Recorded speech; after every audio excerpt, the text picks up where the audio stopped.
এবাৰ কৰ্মচাৰীসকলৰ বাবে জনাব বিচাৰিছোঁ আন এটা গুৰুত্বপূৰ্ণ খবৰ। কিমান দূৰ আগবাঢ়িছে অষ্টম দৰমহা আয়োগ গঠনৰ প্ৰক্ৰিয়া। যিহেতু কৰ্মচাৰীসকলৰ অষ্টম দৰমহা আয়োগৰ দাবী উত্থাপন হৈছে, চৰকাৰ ফালৰ পৰা ইতিমধ্যে সেই সম্পৰ্কত অনুমোদন জনোৱা হৈছিল যে অষ্টম দৰমহা আয়োগ গঠন কৰিব লাগে। আৰু খবৰ অনুসৰি কৰ্মচাৰীসকলৰ দৰমহা দুগুণ হ'বলৈ গৈ আছে, অৰ্থাৎ দুগুণলৈ আপোনাৰ দৰমহা বৃদ্ধি পাব। কিন্তু ইয়াৰ প্ৰক্ৰিয়া কিমান আগবাঢ়িছে সবিশেষ আপোনালোকক জনাব বিচাৰিছোঁ। ভিডিঅ'টো প্ৰথমৰ পৰা শেষলৈকে চাই থাকিব। উল্লেখযোগ্য যে জানুৱাৰী 2025ত অষ্টম দৰমহা আয়োগৰ অনুমোদন দিয়া হৈছিল। 50 লাখ কেন্দ্ৰীয় কৰ্মচাৰী, লগতে 65 লাখ পেঞ্চনাৰ, লগতে লাখ লাখ ৰাজ্য চৰকাৰৰ অধীনৰ কৰ্মচাৰীয়ে ইয়াৰ পৰা উপকৃত হ'ব। ইপিনে কৰ্মচাৰী সংগঠনসমূহৰ সহযোগত অষ্টম দৰমহা আয়োগৰ টাৰ্মছ অফ ৰেফাৰেন্স TOR প্ৰস্তুত কৰা হৈছিল। কিন্তু বৰ্তমানলৈকে টাৰ্মছ অফ ৰেফাৰেন্স ফাইনেলাইজ কৰা হোৱা নাই।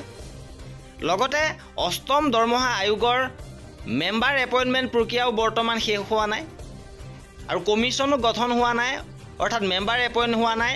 অষ্টম দৰমহা আয়োগ বৰ্তমানলৈকে গঠন হোৱা নাই আৰু সেইকাৰণে কৰ্মচাৰী ইউনিয়নসমূহে এতিয়া দাবী উত্থাপন কৰিছে, সন্দেহ কৰিছে চৰকাৰক যে অষ্টম দৰমহা আয়োগ গঠন কৰোঁতে পলম হ'ব নেকি। লগতে দাবী উত্থাপন কৰিছে যে অনতি পলমে টাৰ্মছ অফ ৰেফাৰেন্স চূড়ান্ত কৰিব লাগে আৰু অষ্টম দৰমহা আয়োগ গঠন কৰিব লাগে। লগতে কিমানলৈ বৃদ্ধি পাব পাৰে দৰমহা, এই ক্ষেত্ৰত যিহেতু ফিটমেণ্ট ফেক্টৰে গুৰুত্বপূৰ্ণ ভূমিকা পালন কৰিব।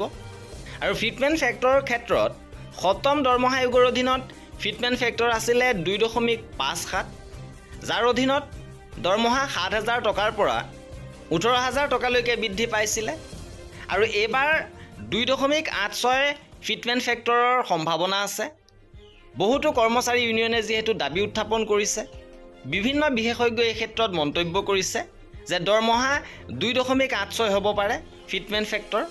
আৰু এই ক্ষেত্ৰত 18,000 টকাৰ পৰা 51,480 টকালৈকে বেচিক চেলাৰী বৃদ্ধি পাব আৰু বেচিক পেঞ্চন বৃদ্ধি পাব 9,000 টকাৰ পৰা 25,740 টকালৈকে। গতিকে কেতিয়াকৈ চৰকাৰ ফালৰ পৰা অষ্টম দৰমহা আয়োগ গঠন কৰে সেয়া হ'ব লক্ষণীয়। আৰু অষ্টম দৰমহা আয়োগৰ প্ৰতিটো খবৰ পাই থাকিবৰ বাবে আমাৰ চেনেলটো ছাবস্ক্ৰাইব কৰি ৰাখিব। ভিডিঅ'টো শেষৰলৈকে চোৱাৰ বাবে বহুত ধন্যবাদ।